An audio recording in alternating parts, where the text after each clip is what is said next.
এখন সমাধিভূমি থেকে নামিয়ে আনতে হয়। তোতাপুরী রামকৃষ্ণের কানে হরিয়াম মন্ত্র উচ্চারণ করতে লাগলো। রোমাঞ্চিত হয়ে উঠল পঞ্চবতী। রামকৃষ্ণ চোখ মেলল। 3 দিন থাকবার কথা, একটানা 11 মাস থেকে গেল তোতাপুরী। এখন আধার পেয়েছে, তাকে সহজে ছেড়ে দিতে মন উঠল না। ঠিক করলো তাকে নির্বিকল্প ভূমিতে দৃঢ়াসনে বসিয়ে দিয়ে যাবে। রামকৃষ্ণ তাকে ডাকত ল্যাংটা বলে।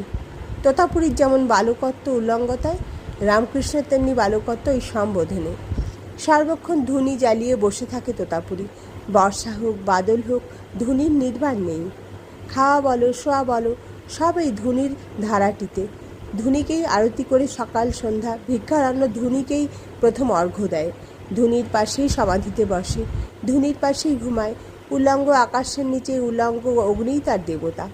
সম্পত্তির মধ্যে একটা লোটা আর চিমটা আর একটা চর্মাসন।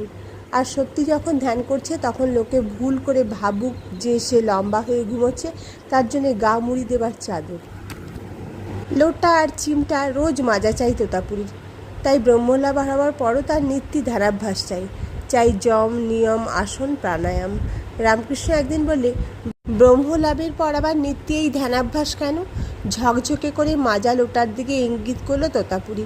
বললে, নিত্যি মাজি বলেই ওর অমন উজ্জ্বল চেহারা। যদি না মেজে ফেলে রাখি তবে ময়লা ধরে যাবে। মনও সেই রকম। অভ্যাসযোগে নিত্যি তার মার্জনা চাই। মেজে ঘষে না রাখলে তা মলিন হয়ে যাবে। কথাটা মনের মতো, সন্দেহ নেই।